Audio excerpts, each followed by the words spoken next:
Hello and welcome to Unacademy, a one-stop destination for the English medium civil services aspirants. A very good morning and welcome to the daily Hindu news analysis. So let's begin today's discussion by first looking at the topics that we are going to discuss. From the Delhi edition of the Hindu, I have chosen a total of 10 important articles. So let's cover all these topics comprehensively so that you don't have to go back and read the newspaper again. Now, before we start, I have a couple of important announcements. Unacademy's special offer, which provided a flat 60% off on our IAS courses with up to 12-month free extension, is going to end today. So this would be probably your last chance, and I've been told by the management that the offer ends tonight. So this would be the last chance for you to enroll for the program at the lowest prices possible. So to avail this offer, all you have to do is enter the code IAS English. And also, if you want to access the PDF of this session, please join my Telegram channel by scanning the QR code. After the session ends, I'll be sharing the PDF over here. Now let's start the discussion. Now, if you notice the list of topics that I have chosen, you would have realized that today's newspaper is dominated by articles related to environment and ecology and biodiversity. That's because today is a special day. The 22nd of May is marked as the International Day for Biological Diversity around the world. It's a UN-led initiative to celebrate the 22nd of May as the International Day for Biodiversity. So let's talk about this first, and then we'll take up these articles one by one. The first question is, why is 22nd of May celebrated as the International Day for Biological Diversity? Because it was on this day in 1992 at the Rio Earth Summit, the Convention on Biological Diversity was adopted.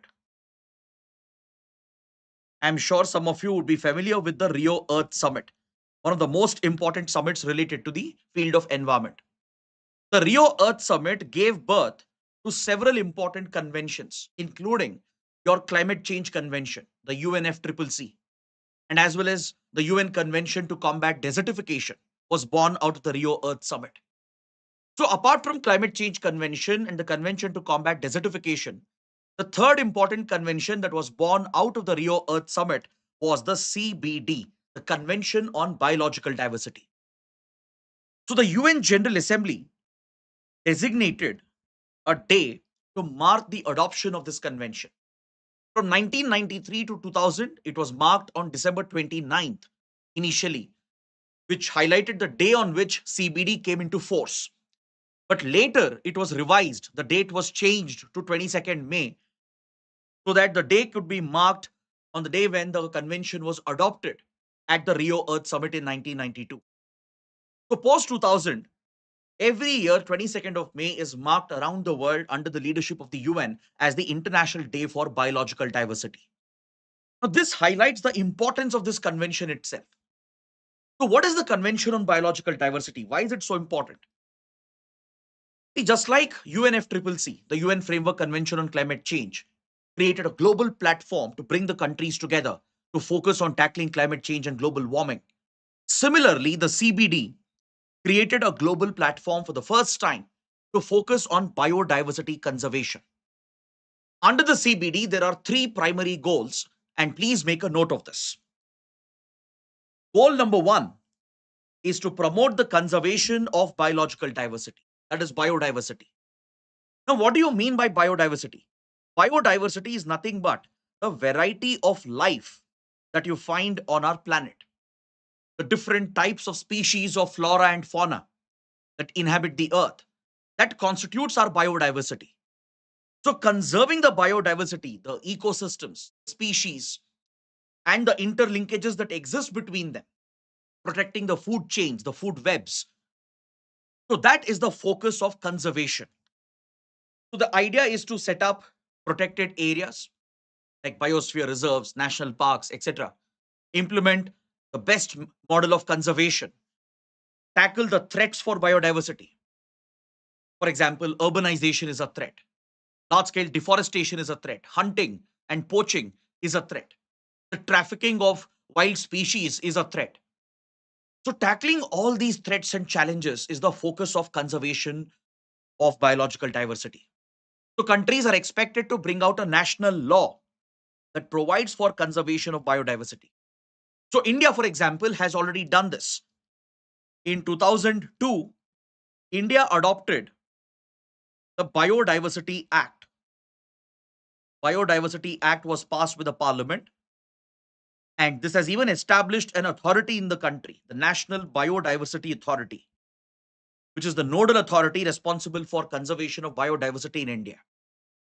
The second goal is to promote the sustainable use of the components of biodiversity, because we humans depend on biodiversity for our survival, be it for food, for shelter, for economic activities, etc.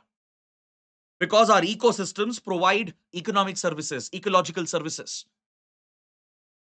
So ensuring that human activities do not endanger the biodiversity is the focus of the second goal. Whatever exploitation we carry out, it should be sustainable. It should not lead to over exploitation, be it agriculture, be it extraction of forest resources. For example, how tribal communities, they collect forest produce, or how industries depend on forest resources, from the wood industry to cosmetic and medical industry. There are several industries and economic activities that depend on forest resources. So ensuring that the exploitation of these resources is sustainable, ensuring that enough resources are left behind for future generations. This is the focus of the second goal. And finally, the third goal, very important, ensuring the fair and equitable sharing of the benefits. Because when you extract biodiversity resources, there will be some benefits arising out of it, primarily monetary benefits. Now, you take fishing, for example, or let's say carrying out commercial activities in a mangrove forest that includes aquaculture and extraction of mangroves for medical and cosmetic purposes. So, whenever you extract resources from the biodiversity, from the ecosystems, there are certain benefits arising out of it, which is basically monetary benefits. Now, ensuring that the benefits are channeled towards equitable development, inclusive, fair development. Ensuring that the benefits of biodiversity exploration and exploitation reaches the local community is very important. So whatever biodiversity is extracted, let's say in coastal areas, that should primarily benefit the coastal villages, the fishing community, because they are the primary stakeholders. Destruction of biodiversity will affect the local population first. In forest areas, the forest dwelling tribes, the indigenous tribal community should benefit from the exploitation of biodiversity resources. They should witness better opportunities, better growth, better development, better infrastructure creation. Because don't forget, climate change primarily threatens the local communities, be it the fishing villages or the tribal hamlets. They will be at the receiving end of the entire brunt of climate change and global warming. So ensuring that there is inclusive, equitable growth and fair sharing of these benefits is the third goal and priority. Now, to implement these goals, there are three protocols and additional agreements that have been added to the CBD Convention. First, we have the Cartagena Protocol that was brought into force in 2003. The Cartagena Protocol, it gives effect to the goals of the CBD Convention, especially the goal of conservation, the goal of sustainable use. This was given effect through the Cartagena Protocol. Then came the Nagoya Protocol. It was worked out in the city of Nagoya, the Nagoya Prefecture in Japan, in the year 2010. This specifically deals with the third target, which is to ensure fair and equitable sharing of genetic resources. It provides for the fair and equitable sharing of the benefits arising from genetic resources. So, under Nagoya Protocol, specific targets were outlined to ensure fair, inclusive, and equitable development. countries have adopted this, including India.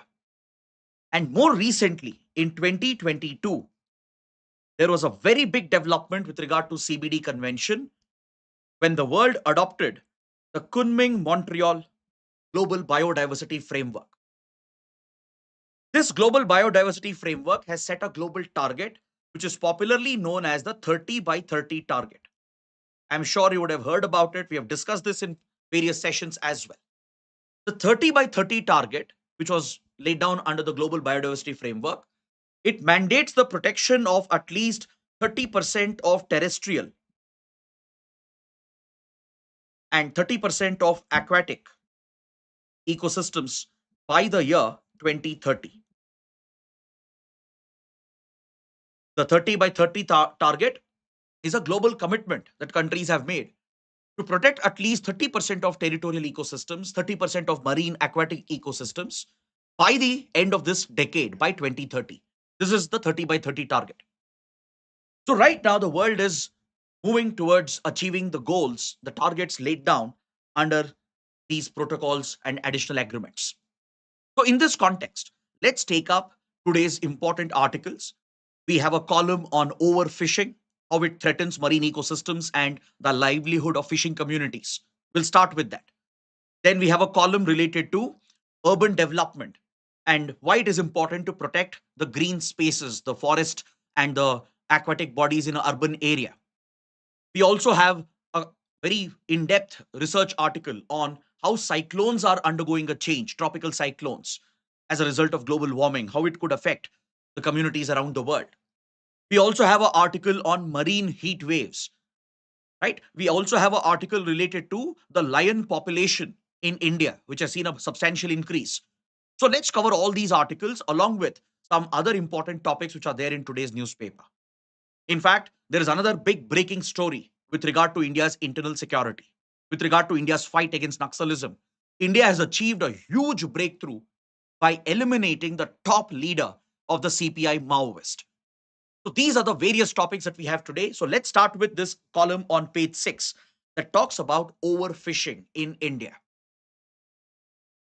See, if you look at India's fishing output, we produce around 3 to 4 million tons of fish every year.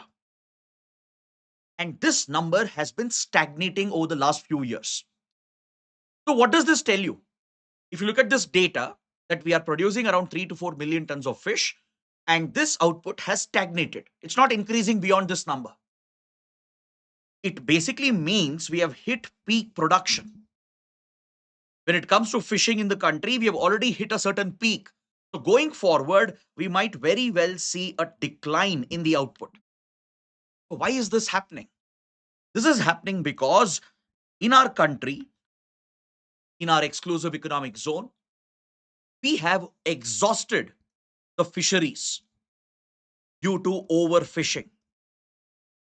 Exploitative fishing, unsustainable fishing, which has been practiced.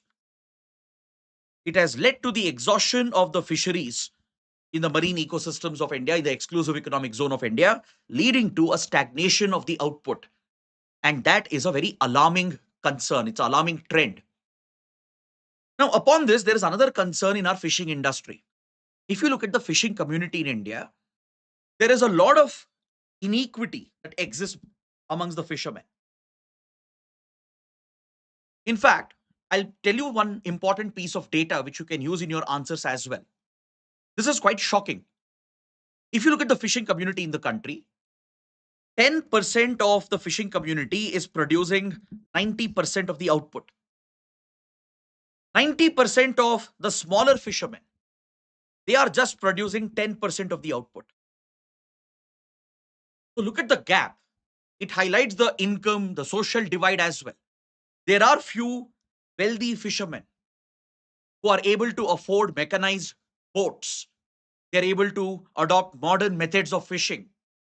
They're able to bring in trawler boats and adopt bottom trawling, which is sometimes prohibited as well and highly unsustainable practice. So these fishermen who are richer, who are influential, who can access mechanized boats and better fishing nets and better methods of fishing, they are basically netting 90% of the output.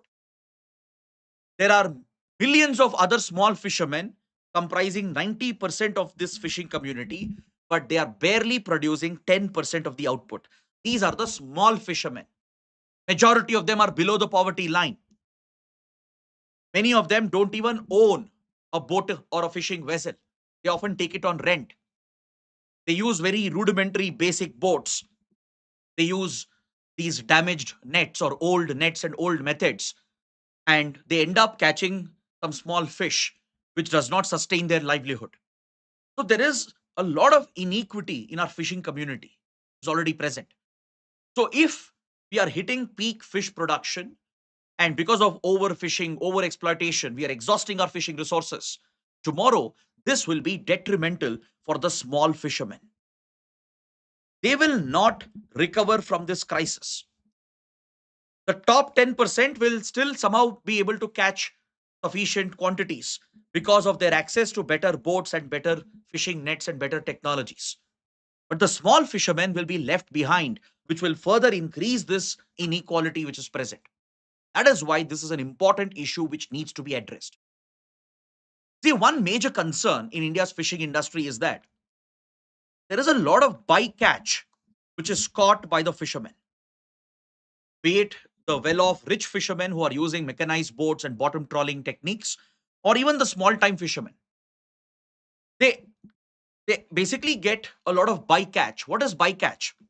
Bycatch refers to the non-target species of fish, which are usually not edible or they are not preferred by the customers. They're not worthy of eating. And it also includes a lot of other marine organisms, including invertebrates. It could be various types of mollusks, or it could be the seahorses, or it could be various fishes which are not consumed. So, when a fishing net is dropped and when techniques like bottom trawling is used, where the net is dragged on the seabed with the help of mechanized boats, they end up catching everything in their path. They not only catch the edible fish like mackerel, sardines, tuna, and others, they end up catching the non target fish as well. They will catch a lot of other invertebrate marine organisms as well. And they'll also catch the juveniles, which are the spawns, which are still very small in size, which are not fully developed. So, this large bycatch in India's fishing industry is highly destructive on the marine environment. If juveniles are being caught in large numbers, how will the next generation of fish replace the existing breed of fish? If non-target fish is getting caught, they're getting killed in the process. If other marine organisms are also getting scooped up, this will hurt the entire marine food chain. It causes a major irreparable disruption to the marine ecosystem as the food webs will get disrupted. And this has been the biggest concern right now as far as India's fishing industry is concerned. Especially small fishermen, they are desperate because most of them are below the poverty line. They're not catching enough fish.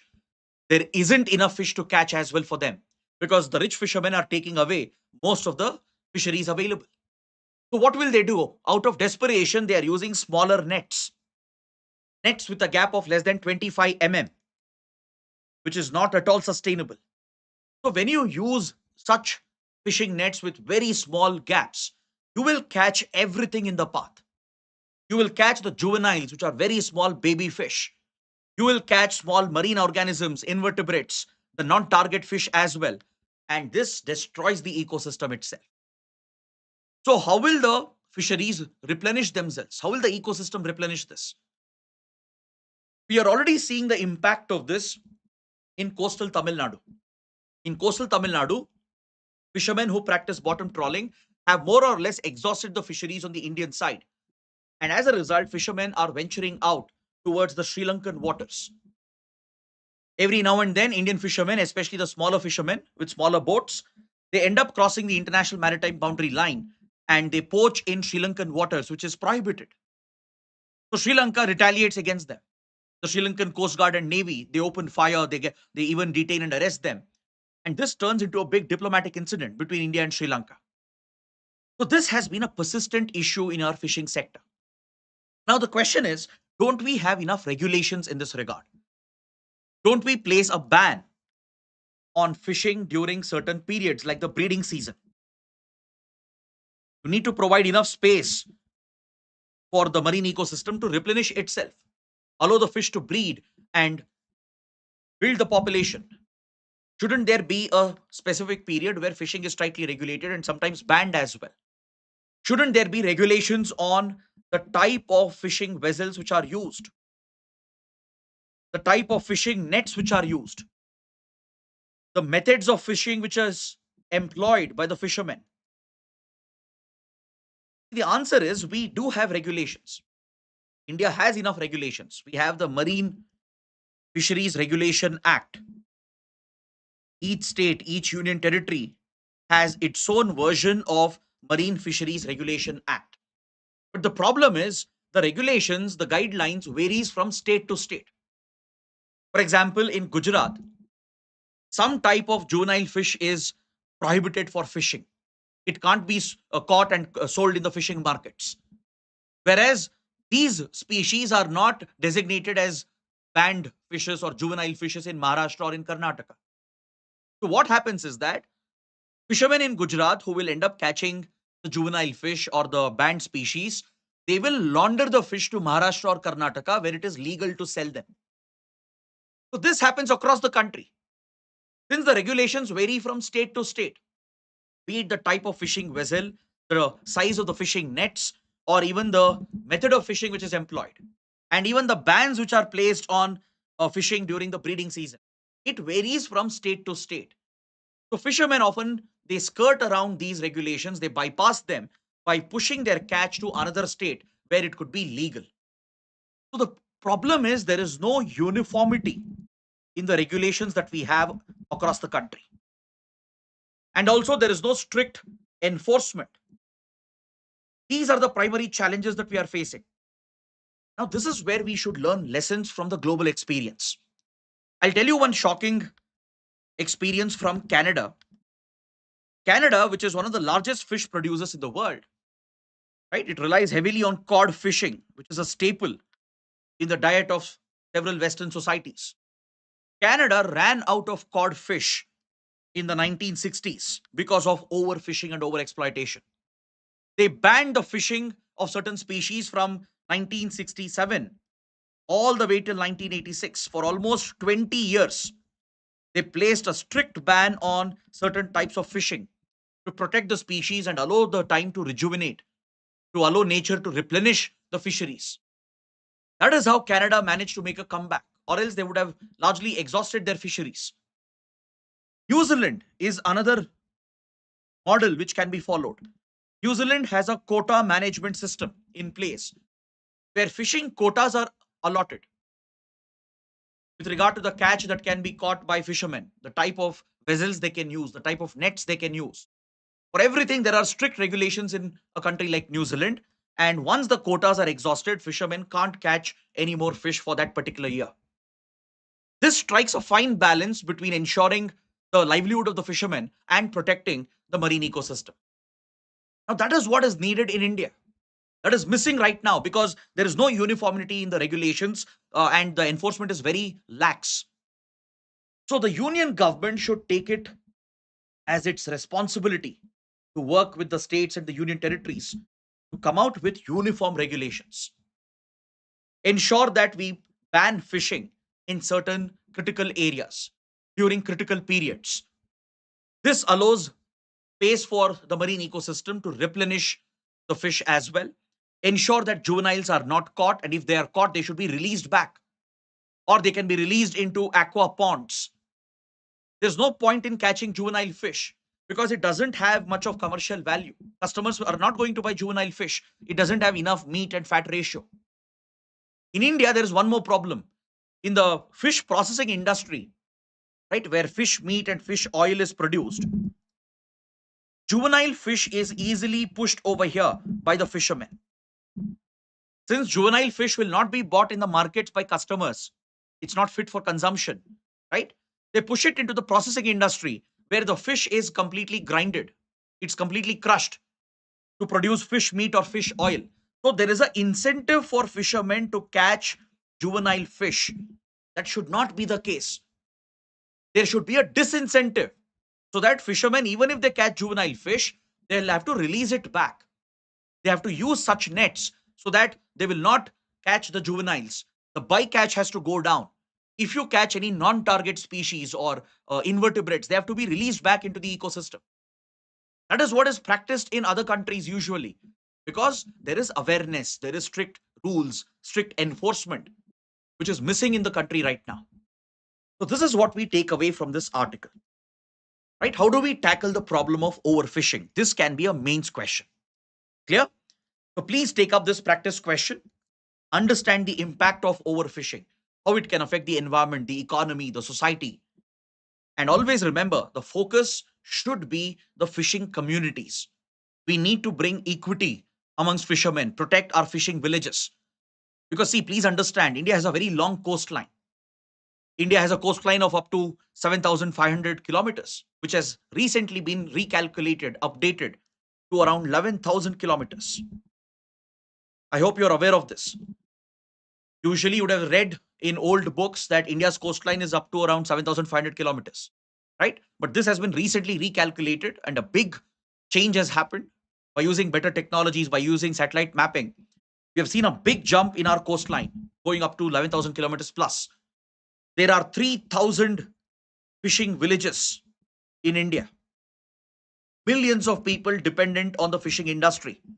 It's important to ensure their livelihoods, to protect them, to involve the local communities. They need awareness as well, right? So that's why it requires a comprehensive approach from the government, from the central government, the states. They have to refine the regulations. They have to restrict certain practices, create a model of incentives and disincentives, and enforce the rules very strictly. So please take up this question, try to write an answer for this, post your answers in the comment section as well. Now, you have a last chance to enroll for Unacademy Platinum, which is our dream project to provide personalized hand holding for those students who require personalized mentorship and guidance. So Unacademy Platinum gives you this opportunity to attend a live lecture, which is a completely reformed way of online learning. It's not just a one way where the teacher is teaching the students and the teacher can't see the students. This is a two-way interaction where the students keep their cameras on. The teacher keeps an eye on the student as well. If you're not attentive, if you're distracted, the teacher holds you accountable. And you get to interact live on camera with the teacher, asking your doubts and questions. Plus, teachers would guide you throughout your preparation. The educators will provide that mentorship, the personalized hand-holding, including checking your answers and giving feedback. So last few seats are remaining. We are going to close the batch very soon. So if you're interested, the link is provided in the video description. Now let's look at the next article related to urban development, related to urban biodiversity, why it is important to conserve and protect urban diversity and ensure that urban development doesn't compromise biodiversity in our cities. This article is very crucial according to me because it is written by the co-chairman of India's National Biodiversity Authority, a former Indian Forest Service officer. So if you look at the urban population today, not just in India, but around the world, almost 50% of the population are in urban settlements. Globally, close to 50% of the global population. Right now, world population is around 8 billion. Close to 4 billion people are living in cities. And this is true for India as well. Out of the 1.4, 1.5 billion population we have, almost half of them, 49-50% of them are living in cities, towns, etc. Going forward, this is going to increase up to 70% by 2050. By the middle of this century, we will have 70% of the global population residing in cities, which means our urban centers will witness a further surge in population. Urbanization will further increase. And if you do not plan the urbanization well, if you don't account for the environmental consequences, then we are going to pay a very big price, a very heavy price in the coming years. Because climate change, global warming will have a disproportionate effect on urban settlements.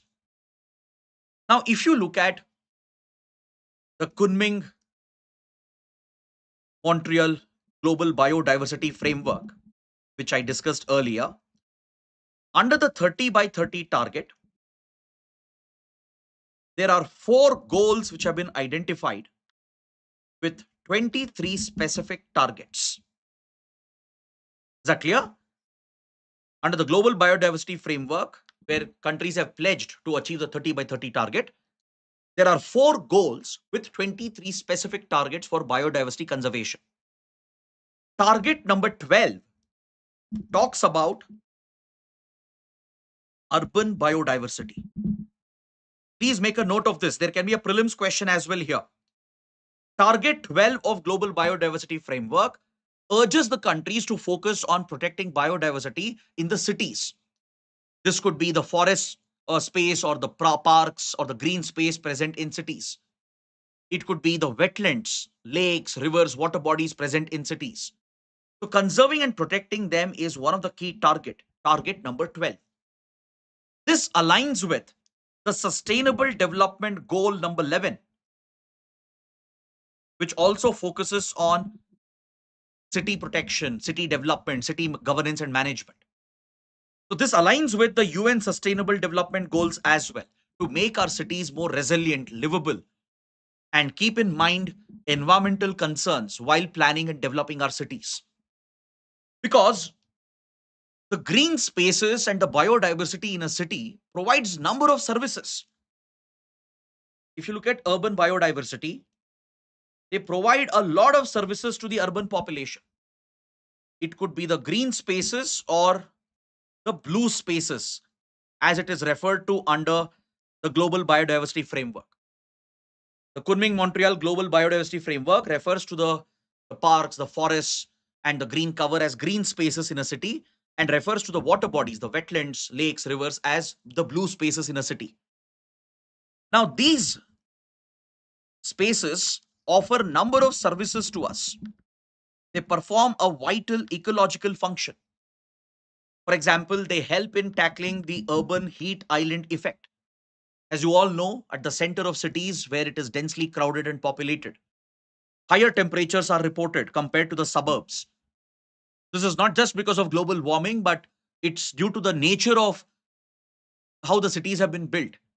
The large number of buildings, the material which has been used, the heavy traffic, and as well as the dense population. It doesn't create enough space for ventilation in our cities, at the center of our cities, witnessing. And as a result, these cities are witnessing a urban heat island effect, where the center of the city reports a significantly higher temperature, up to 2 to 3 degrees Celsius higher than the suburbs.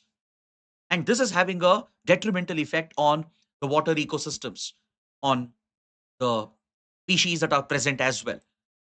So urban heat island effect and the overall temperature in a city will be better moderated if there are more green and blue spaces.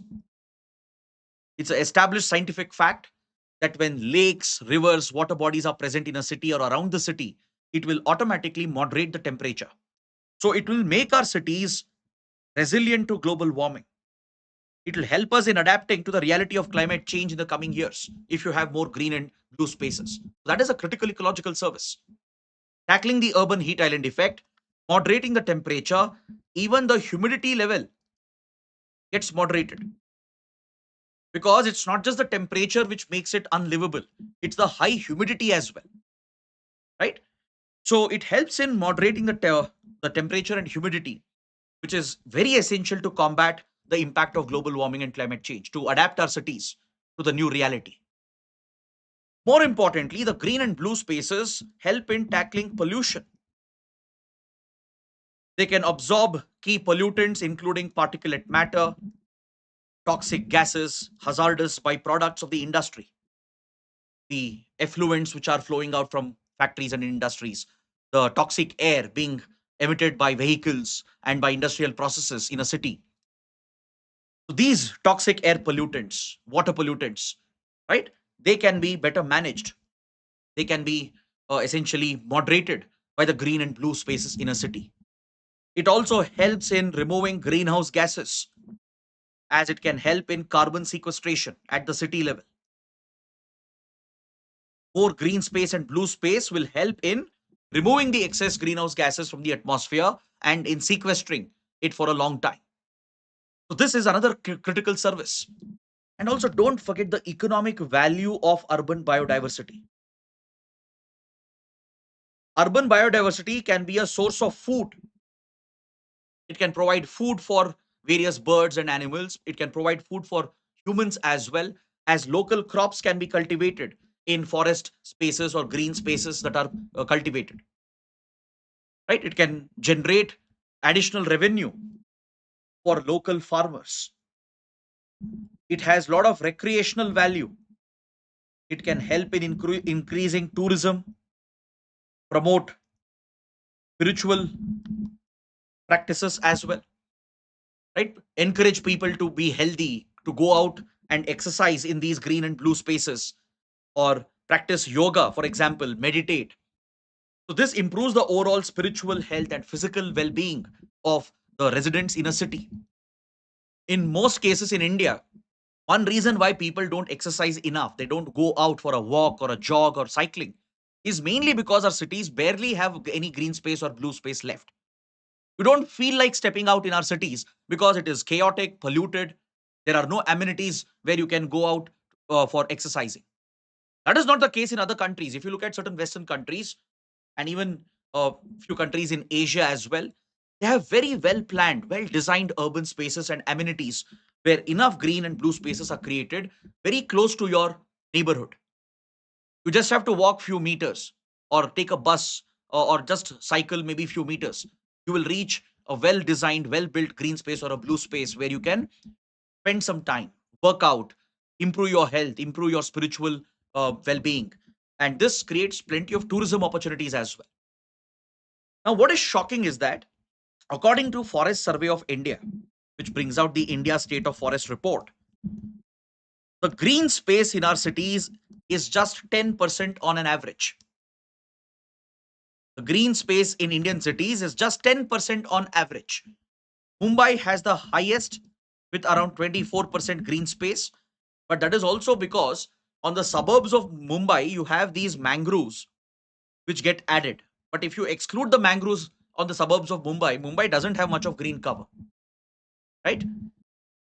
Other than Mumbai, New Delhi and Hyderabad also have a decent green cover, somewhere around 15-16%. But other cities like Chennai, Bengaluru, Ahmedabad, they're all in single digits. Their green space is just 4 to 6% of the city's total area. Now, this is very alarming because according to the UN Habitat,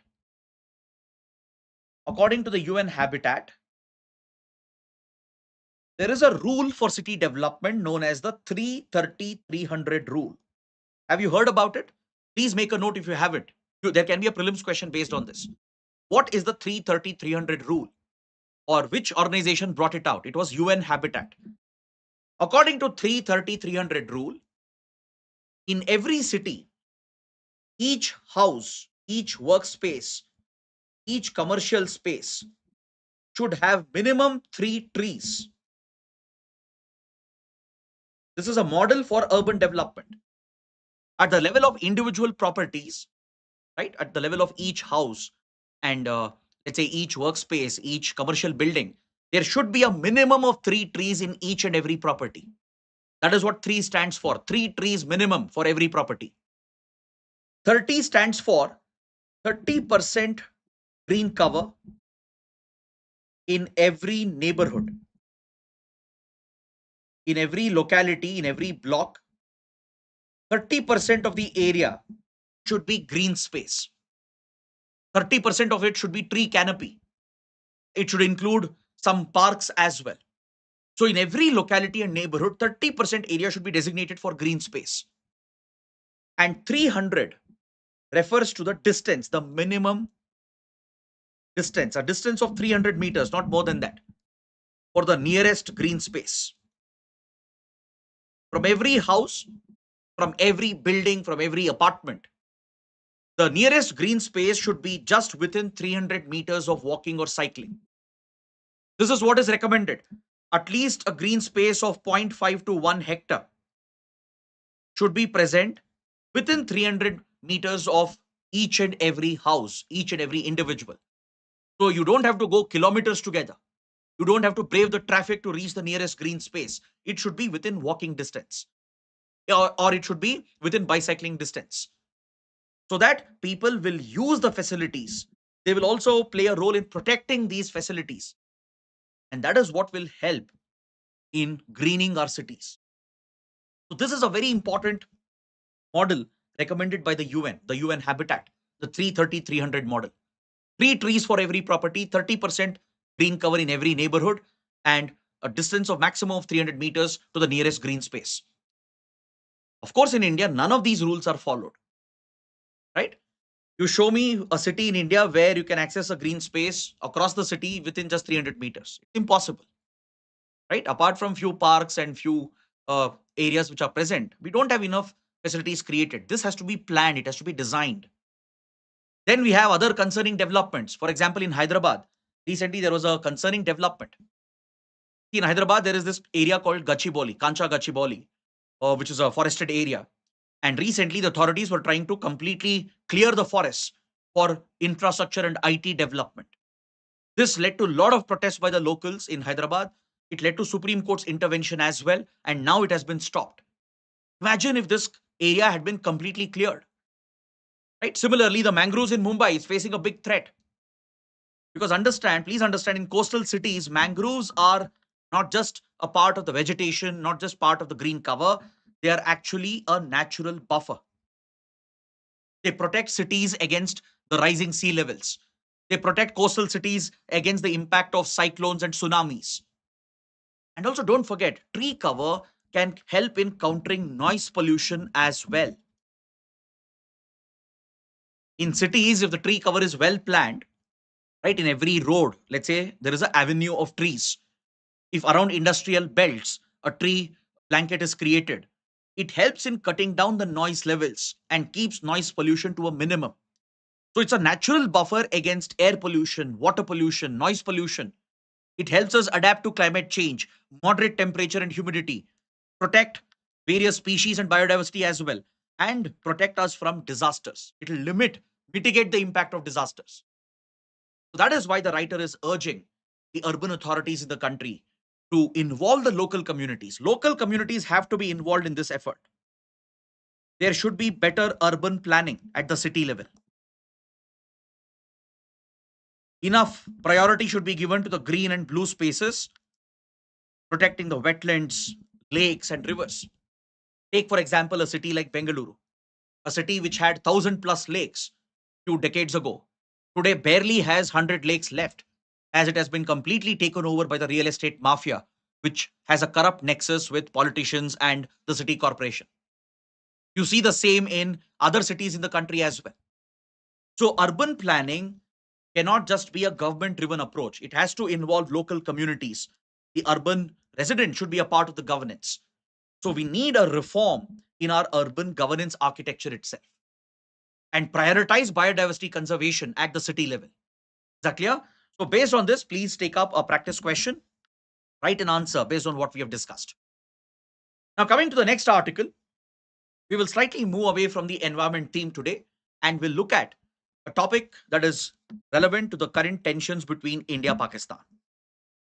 This column is focused on Indus Water Treaty, and the writer is raising a very pertinent question. Can we weaponize water? Can India treat water as a weapon, as a geopolitical tool to punish Pakistan? Now, see, I'm not going to waste your time by discussing the same things again. We have covered this topic multiple times in the last few weeks. Since Pahalgam attack, since India kept Indus Water Treaty in abeyance, we have discussed all the basics, the nitty-gritties of the treaty. So you know when it was signed, who mediated the treaty, how it has outlived every war and conflict between India and Pakistan, how India was considering using Indus Water Treaty to punish Pakistan, and finally we have taken the decision to keep it in abeyance. Right? We have discussed about the provisions as well, what share Pakistan gets, how western eastern rivers are divided, and what restrictions are there on India. All these basic points are covered. Now, in this column, we'll only try to answer one point, one question. Is it legally valid in front of the international community to weaponize water. Can you do this? Is it sustainable under international law? What will be the diplomatic fallout? What will be the implications of this? See, on one hand, we have already established in previous classes that India had to respond to Pakistan's repeated provocation. Pahalgam attack was a provocation for India, and the diplomatic decision to keep the treaty in abeyance was much needed, not only to cater to the public emotions, which was running very high as citizens of the country were demanding justice. They were seeking retribution against Pakistan for its involvement in sponsoring terrorism. So there was a need to satisfy that emotional need, the public sentiment as well. At the same time, there was a need to deliver a strict message to Pakistan, to gain a leverage on Pakistan and tell Pakistan that there is a cost that Pakistan will pay for sponsoring terrorism against India. So keeping the treaty in abeyance in the short term was a good call. In fact, Prime Minister Modi has repeatedly said that blood and water will not flow together. It cannot, it should not. When our neighbor is bleeding our citizens, making blood flow, how can we release water to that country? So, in the short term, in the immediate aftermath of the attack, to cater to the public sentiment and as well as to gain leverage over Pakistan, it was the right call to keep the treaty in abeyance. India has already started making plans as well to increase the storage to try and stop and divert the flow of water into Pakistan. But the point is it tenable? Is it sustainable in the long run? Is there any validity for this under international law?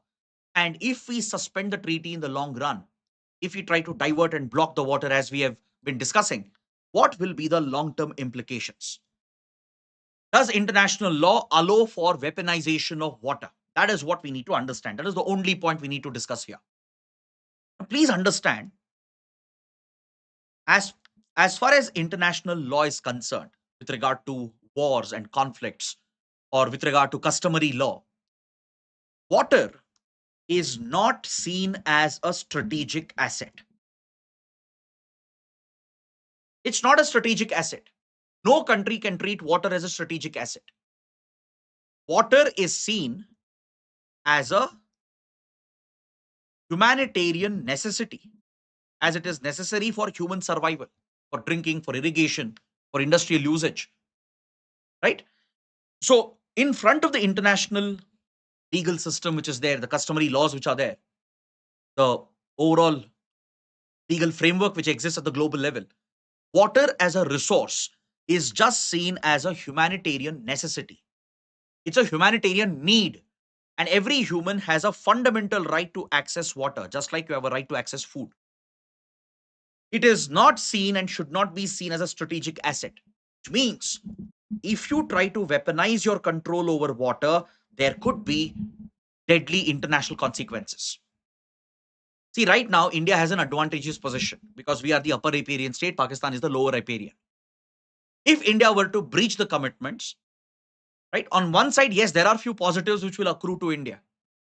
India will have that leverage. We can punish Pakistan, right, impose a cost and try to deter it from sponsoring terrorism. But what about the other implications? For example, if you stop or divert the water flow, this will be seen as collective punishment that India is delivering to the people of Pakistan, to the civilians in Pakistan. And this is not tolerated in international law. You can't collectively punish a population. That's what Israel is doing right now in Gaza. It's collectively punishing all Palestinians for the terrorist activities of Hamas, for the terrorist involvement of few Palestinians. Every innocent civilian in Gaza has been paying the price because Israel has been using disproportionate force. That's why it stands accused of committing a genocide, committing war crimes and crimes against humanity. So when you deliver collective punishment, because see, in Pakistan, our main problem is the deep state, the army, the ISI, the government as well. They are legitimate targets. The terror infrastructure is a legitimate target, which we have hit under Operation Sindoor. But if you try to punish the collective population for what they have not done, if innocent civilians are punished collectively, then this will not be accepted by the international community. This could build significant pressure on India as well. See, India till now has strictly followed the commitments. We have never broken the terms of the treaty till now. Right? Before Pahalgam attack, we had always been committed to the Indus Water Treaty, even during 1965 war, even during 1971 war, during Kargil, during repeated terror attacks as well. We always upheld the treaty. India has ensured that the projects that we have built on western rivers, be it the Kishan Ganga hydropower project on the Neelam, which is part of the Jhelum, be it the upcoming Ratle hydro project on the Chenab, or the Baglihar project, the Tulbul navigation project, we've always ensured that our design of these projects meets the requirements, the conditions of Indus Water Treaty. But Pakistan has tried to derail these projects. It has deliberately tried to interfere with these projects by using the dispute resolution mechanism which is available under the Indus Water Treaty. There is a three-tiered mechanism available for resolving disputes, a three-level mechanism. At the first level, you can resolve it bilaterally using the Permanent Indus Water Commission. The Indus Water Commissioners can meet, resolve the differences, and overcome the dispute. If the bilateral talks fail at the Indus Water Commission, then you can use a neutral expert appointed by the World Bank to mediate and resolve the dispute. If this also doesn't work, then you have the third option to seek international arbitration. You can take the matter to the PCA, the Permanent Court of Arbitration, where it becomes a legal matter. Pakistan has filed many arbitration cases against India. It had dragged India to PCA over Kishan Ganga project, recently over Ratle project as well. The Kishan Ganga ruling went in favor of India. The PCA ruled that India is strictly following the commitments. It praised India as well because we never wanted to weaponize water. So the global favor or the global outlook was largely in favor of India, in support of India, given that India was always strictly abiding by it. Now, any breach of this commitment, right? Tomorrow, if Pakistan brings up a case of arbitration, right? Definitely those cases will go in favor of Pakistan. If, let's say, a neutral expert is sought out by Pakistan to resolve the dispute, they will definitely side with Pakistan, creating a diplomatic disadvantage for India. That will build international pressure on India, right? The United Nations and its International Court of Justice might get involved because we have seen such global examples. In Europe, there was a major water sharing dispute over the Danube River between Hungary and Slovakia. Initially, it was between Hungary and Czechoslovakia, that is during the World War period. It was briefly resolved by the then League of Nations. Then, post Second World War, in recent times, the same dispute re-emerged between Hungary and Slovakia over a hydropower dam project and the sharing of these waters. And this attracted a lot of international attention. There was a lot of pressure on these countries, especially Hungary, which was trying to break the terms of the treaty. It was criticized and penalized as well by the global community. That is something India can witness as well. More importantly, it could bring regional instability. Tomorrow, if we break this commitment entirely, walk away from the treaty, then Nepal will not trust India. Bangladesh will not trust India. Myanmar will not trust India. Why? Because with them, we have transboundary rivers. Especially Bangladesh is a lower riparian, right? So all the treaties we have with other countries or the ones which we negotiate in the future, they may not be respected by others because they will look at India as an unreliable partner. Because see, in Indus Water Treaty, there is no exit provision. The treaty does not contain a provision to exit. So technically speaking, you can't exit the treaty, right? But citing our sovereignty, we can say we'll not follow it and we'll completely walk out of the treaty. We can do that. But if you do that, it can hurt your international standing. It can hurt your international image, right? When you negotiate such treaties with others tomorrow, they won't trust you entirely. They will see that you might quit, you might walk out at any point. And more importantly, China can draw the wrong lesson from this. China would feel emboldened to misuse its control over the Brahmaputra. It has already planned these mega projects. It has already built few large dam structures on the Yarlung Sangpo. Recently, it has proposed this super dam in the Medok County near Namcha Barwa, which has already caused alarm for India.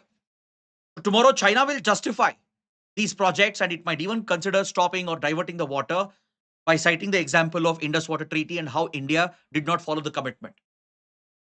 See, under the Vienna Convention on Law of Treaties, countries are expected to follow their commitments. But the Vienna Convention on Law of Treaties also provides an exception.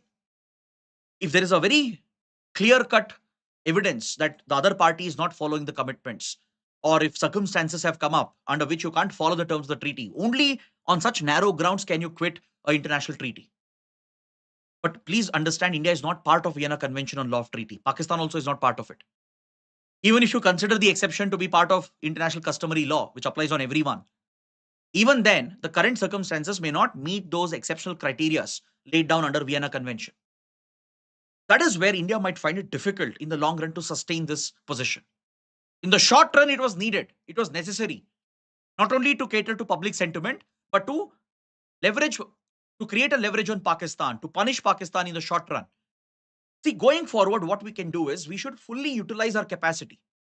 On Western rivers, whatever is allotted to us, we have not fully utilized it. That is India's fault. We have not fully utilized our share on the Indus, Jhelum, and Chenab. And now we have the opportunity to do that. So that will not violate the terms of the treaty. But if we were to quit or completely breach the terms of the treaty, this will have long-term implications, legal, international diplomatic consequences. It could affect regional stability. Our partners may not trust us. China could exploit this. There would be censure from the global institutions on India, from UN, ICJ, PCA. They will all criticize India and favor Pakistan. And that could shift the narrative in favor of Pakistan as well. That is something we should be mindful of. Now let's move on to the next article. On the supplement page, at the end, the Hindu has added this article that talks about tropical cyclones and how global warming is changing the nature, the pattern of tropical cyclones, and what could be the long-term implications. So let's quickly evaluate this. See, as you know, tropical cyclones are extreme weather events driven by the atmospheric, climatic, and weather patterns. There's a very close link between the temperature, the availability of a large sea surface, and the formation of tropical cyclones. So with global warming, with rising sea surface temperatures,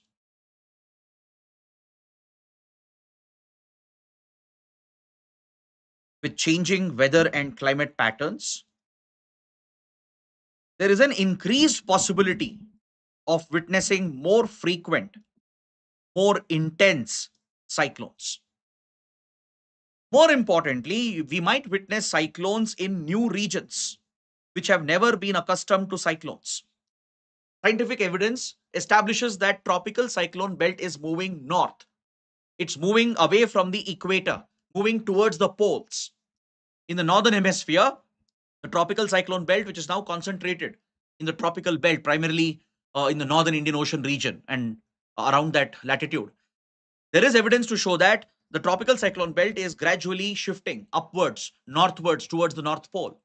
The same trend is being witnessed in southern hemisphere, where the tropical cyclone belt is shifting southwards towards the South Pole. What will happen?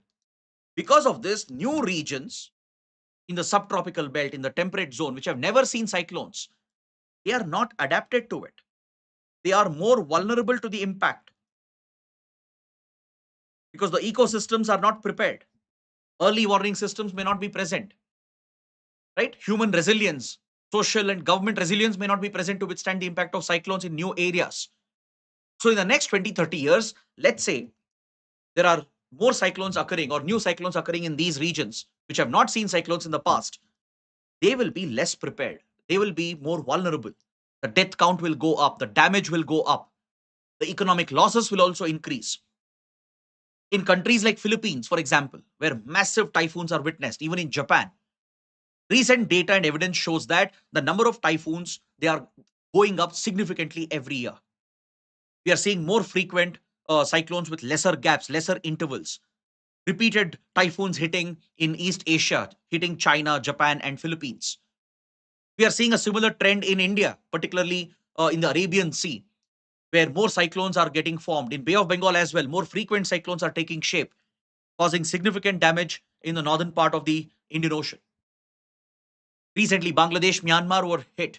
India has been repeatedly hit in the past. Pakistan was also hit. So this represents a new alarming concern. This could destroy the tree cover and the mangrove cover and expose the coastal population as well to the deadly impact of these cyclones. This is the long-term impact that we are facing, and the world needs to prepare for this.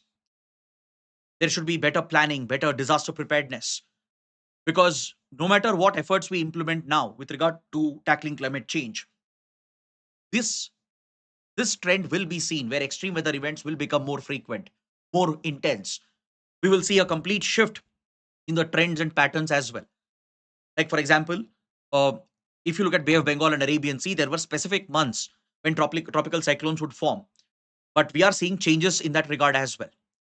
Then compared to Bay of Bengal, Arabian Sea often used to have fewer cyclones, but that is slightly changing with Arabian Sea reporting a significant jump in the number of cyclonic formations. And if this belt starts moving northwards towards the North Pole, right, it will bring newer areas under the radar.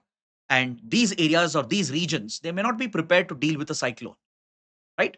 So this is the consequence, the long-term impact of global warming. And this is an article which is published on the International Day for Biodiversity to shed light on the impact of extreme weather events. Now, coming to the next article from internal security. I told you there is a big development. Indian security forces led by CRPF, which is the primary anti-Naxal force of the center, they have achieved a tremendous breakthrough, a huge, massive success in the ongoing anti-Naxal operations. The Prime Minister Modi and as well as Union Home Minister Amit Shah both have pledged to end Naxalism in the country by March 2026. Very ambitious target has been set by the government to eliminate Naxalism or Maoism, which is a type of left-wing extremism. Naxalism started in India in 1967. It has lasted more than 50 years. It has been one of the biggest internal security threats for India, which has persisted across multiple states. But today, India is inching closer to end Naxalism forever because in the last 1 year, we have seen tremendous success in anti-Naxal operations. Last year, hundreds of top Naxal leaders, commanders were eliminated by security forces based on intelligence-driven security operations. In this year alone, in the last 5 months, we have seen big success where many top leaders and commanders have been eliminated of the CPI Maoist, which is a banned terrorist organization under the Unlawful Activities Prevention Act. So just the other day, these anti-Naxal forces led by CRPF with the state district police forces, they were conducting a combing operation in the Dandakaranya region. The Dandakaranya region has been the hotbed of Naxal activity, which is mainly centered around the Chhattisgarh-Odisha belt. So in Chhattisgarh, you have the Bastar region, which has been the last stronghold of the Naxals. At one point, Naxalism was widespread from Bihar till Karnataka till Kerala, from Odisha to Maharashtra. More than 10 to 12 states were affected. But today, that red corridor has shrunk considerably. And today, Naxalism has just been left with some footprint in the Dandakaranya region, around Chhattisgarh, Odisha, parts of Maharashtra, parts of Andhra, Telangana. So in the Bastar region of Chhattisgarh, you have places like Dantewad and as well as Bijapur, Narayanpur, which have been the final strongholds of these Naxals, where the top leaders have been hiding. So Indian security forces, that is CRPF primarily, with the state police, their anti-Naxal units, with support from Intelligence Bureau, which has been providing real-time actionable intelligence. They have been running a massive operation codenamed as Operation Black Forest. Under Operation Black Forest, hundreds of Naxal leaders have been eliminated recently, but biggest success was seen the other day when the General Secretary of CPI Maoist, Basavaraju, was killed by the Indian security forces. Now, this is a very big win for India. Why? Not just because of the position that Basavaraju held. Basavaraju is his alias, by the way. His actual name was Nambala Keshav Rao, notorious Naxal, well known to our security agencies from 1970s itself. He got radicalized at a very young age during his college days, got radicalized by the left-wing extremist ideology, extremist Marxist, Leninist, and Maoist ideology, and joined the organization. He was essentially from the Andhra Pradesh region, very active in the Vishakhapatnam and in the border areas of Andhra Pradesh and Odisha. He was part of the PWG, the People's War Group, and later which merged with the Maoist Communist Center of India to form the CPI Maoist. He rose up the ranks. He was trained by the LTTE, the Sri Lankan Tamil militant organization, in jungle and guerrilla warfare. Right? Because Naxals in India had links across the border as well with foreign terror organizations. LTTE had given weapons, funds, and even training to the Naxals. And Basavaraju, who has now been killed, was trained in jungle warfare by the LTTE. In fact, he has been so secretive, so elusive, that our intelligence and security forces had only one picture of him, that too, which was taken in his college days. Now he was 70 years. We had absolutely no intelligence in that regard until recently. As to what is his location? How does he look like? He rose up the ranks of CPI Maoist and now he had become the general secretary. Now, why is this position important? Please understand, in the communist parties, there is a certain structure to the organization. There is a central committee. You see this in China as well. China being a communist state, the People's Republic of China, you have pretty much the same structure. In China, who is the general secretary of the Communist Party? It's none other than the premier, Xi Jinping. Means general secretary of the communist organization is the supreme leader, the head of the organization. And in the last few months, we have killed 3 members of the central committee, which is the highest decision-making body in any communist outfit. To take CPI Maoist in India, the Naxal outfit in India, the central committee, which is the political arm, this is the highest decision-making body. And in last few months, we have killed 3 top leaders in the central committee, including Basavaraju. Now the general secretary is gone. It's the equivalent of eliminating, let's say, Hafiz Saeed or Masood Azhar or Osama bin Laden. You're cutting the head of the organization. And that is the success that our security forces have achieved. This is a huge breakthrough. So the goal of the government is to end Naxalism by March 2026. In the past as well, we have come very close to eliminating Naxalism. Each and every time, Naxalism has been able to revive itself because this is a strong ideological movement with some grassroots support.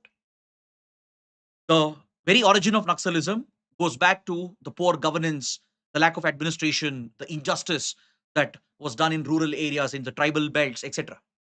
That generated support from the masses to an extent, from tribals, farmers, peasants. But today, those circumstances have changed. At least in the last 20, 25 years, India has acknowledged the root cause of Naxalism, provided better administration, better governance and development in the Naxal hot spots. And we have been able to cut the local support to a large extent. Right? With better opportunities, the youth are not attracted by this radical extremist ideology. So now what remains is just the leadership and some of the remnant structures. If India can get to them, eliminate them one by one, cut off their financing networks, cut off their access to weapons, and eliminate the top leaders and commanders, that would be the death of Naxalism.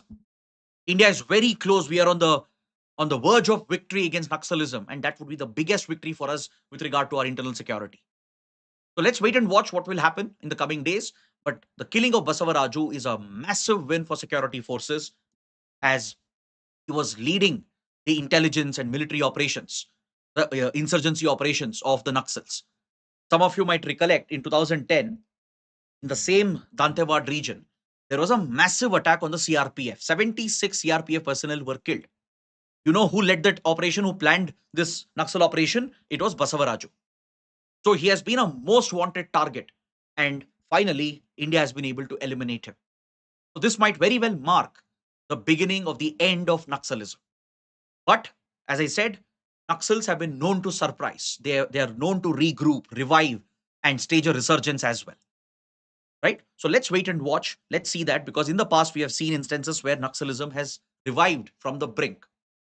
Now coming to the prelim section, let's quickly go through the small articles and then we can end the class for today. There is this article again related to environment. which is focused on marine heat waves. So, what is a marine heat wave? Just like we have heat waves on terrestrial ecosystems where abnormal temperatures are reported, similarly, in the oceanic ecosystem as well, marine heat waves can be seen.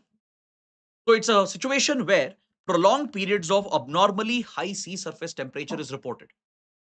This mainly occurs because of the warm oceanic currents, which are becoming more warmer due to global warming, and also due to the transfer of higher temperature from the air to the sea. As the atmosphere, which is heating up because of global warming, interacts with the sea surface, the higher temperature in the atmosphere gets transferred to the sea surface, increasing the sea surface temperature, right? And also changing climatic patterns, changing salinity levels, changing direction and speed of oceanic currents, the warm and cold oceanic currents, the mixing of these warm and cold waters. These patterns are changing, leading to instances of marine heat waves in different parts of the world. So, this is a major concern, especially in the tropical belt, in and around the equator. More and more marine heat waves are being reported, and this is detrimental for marine life. A recent study has established that marine heat waves can reduce the size of the clownfish, which was popularized by the movie Finding Nemo. It can break the food chains, the marine food webs that exist, right? So please note down what exactly is a marine heat wave. How do you define it? Next, a big win for India in the literary world. Kannada writer, Kannada writer Banu Mushtaq has won the prestigious International Booker Prize. So this is a huge win for India's literary world. This is the first ever International Booker Prize for Kannada literature. And recently, 3 years ago, a writer from Hindi literature had won this award.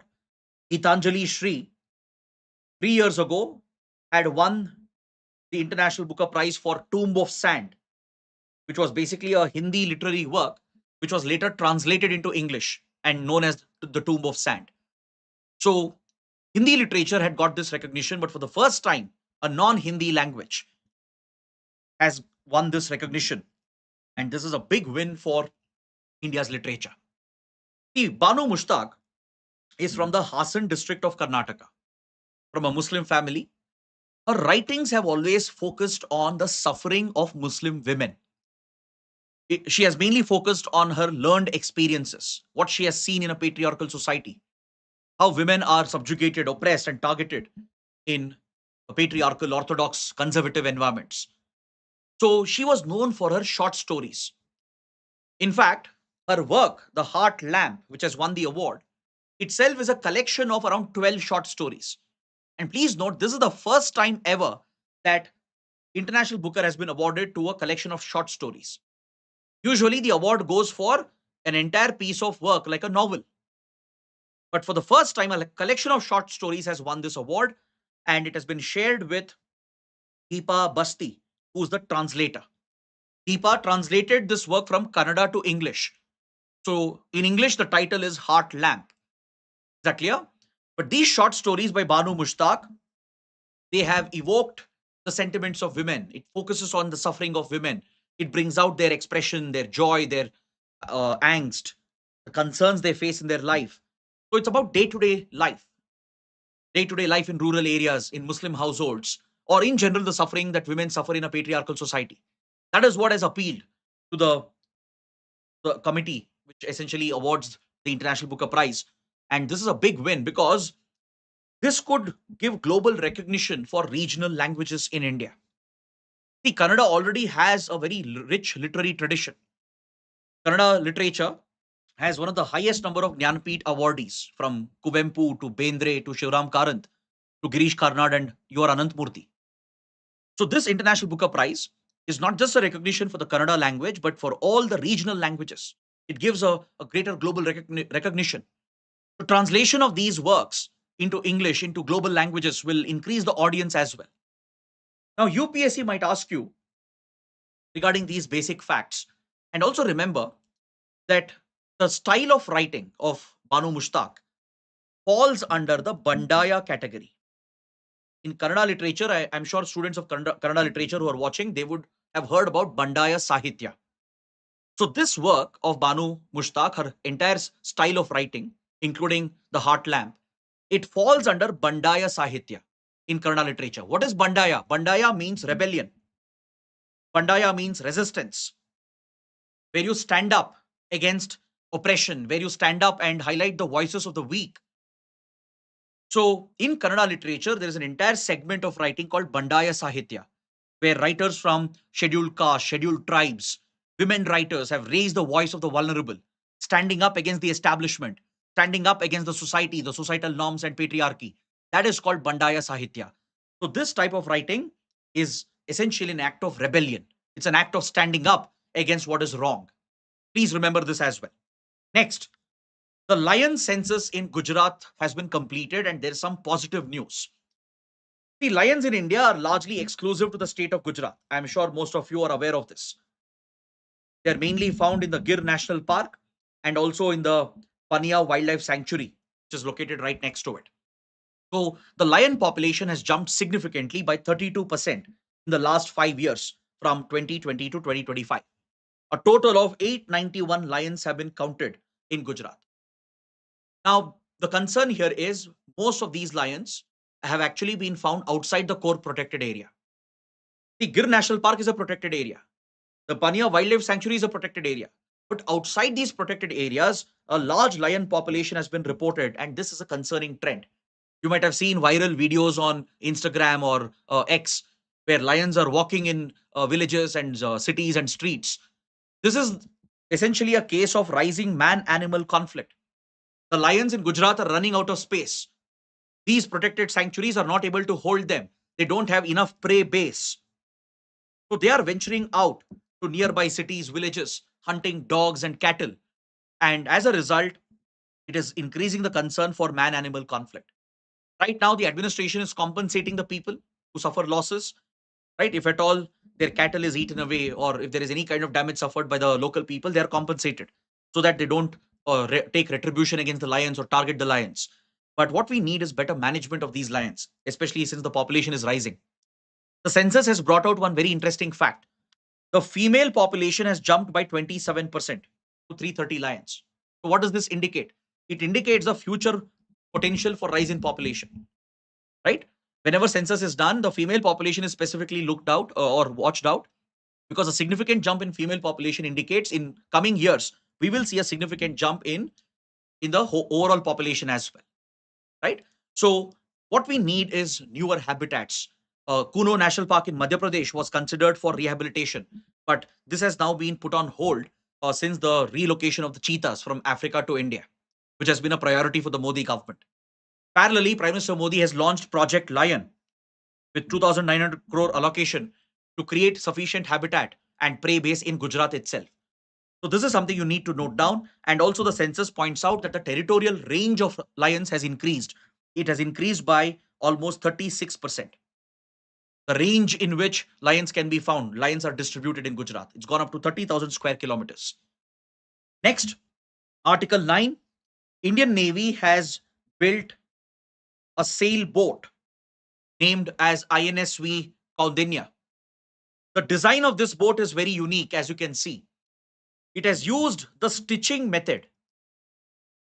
In stitching method of building a boat, a sailboat, wooden planks are basically attached to the hull of the ship using traditional implements like coconut coir or resin. Such naturally available components are used to basically install these wooden planks to build a sailing boat. Now, this has been a historical tradition of India's marine history. Because, see, in Ajanta cave paintings, such a boat was depicted, which dates back to the 5th century. The exact same design was depicted in this cave painting in the Ajanta caves, which goes back to 5th century, has been used as an inspiration for INSV Kaundinya. So this sailboat has now been commissioned by Indian Navy and it will carry out an expedition from Gujarat to Oman to explore the ancient maritime routes. It was these boats built using stitching method that were used centuries ago to trade between Gujarat and Oman. Gujarat and Oman have a age-old historical connection. The Omani Sultanate was closely linked with Gujarati traders and money lenders and financiers. Is that clear? Even today in Oman, you have a very big Gujarati diaspora. So this helps in rebuilding those ties. And INSV Kaundinya, it has been commissioned into the Navy and it will undergo this voyage from Gujarat to Oman. Now, coming to the last article, there is another big update in international relations with regard to CPEC project, China-Pakistan Economic Corridor.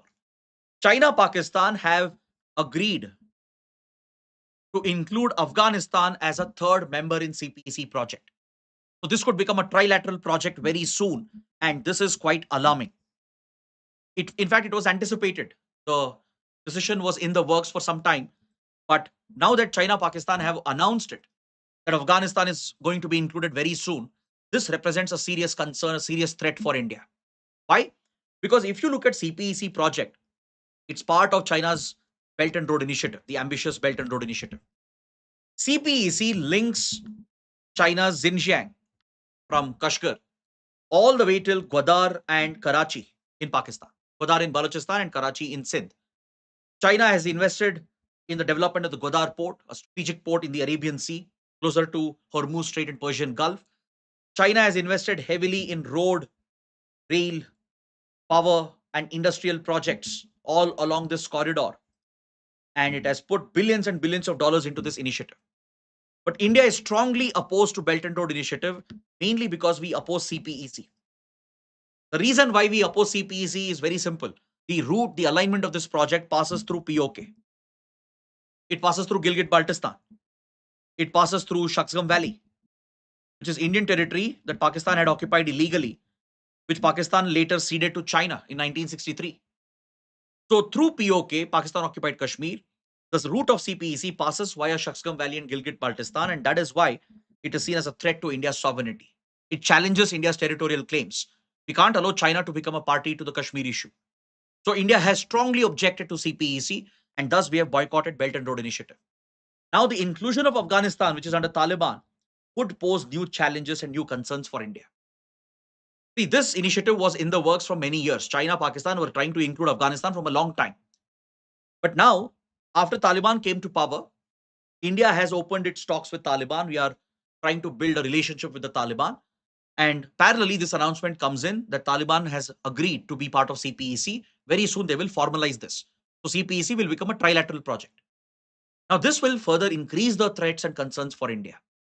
Not just because of Taliban involvement, just because CPEC will become more formalized, a big regional initiative, which could essentially compromise our sovereignty, our territorial claims over POK. So let's track this development. Of course, we will have further articles based on this, but this is an update that you need to note down. So this brings my discussion to an end. I hope you guys have understood all the key topics. Right? We have taken sufficient time to cover each and every topic in detail with all the facts, with the assessment and analysis needed. So if you like the session, do let me know in the comments. Press the like button as well. And don't forget to subscribe to our channel. That is it. Thanks for watching.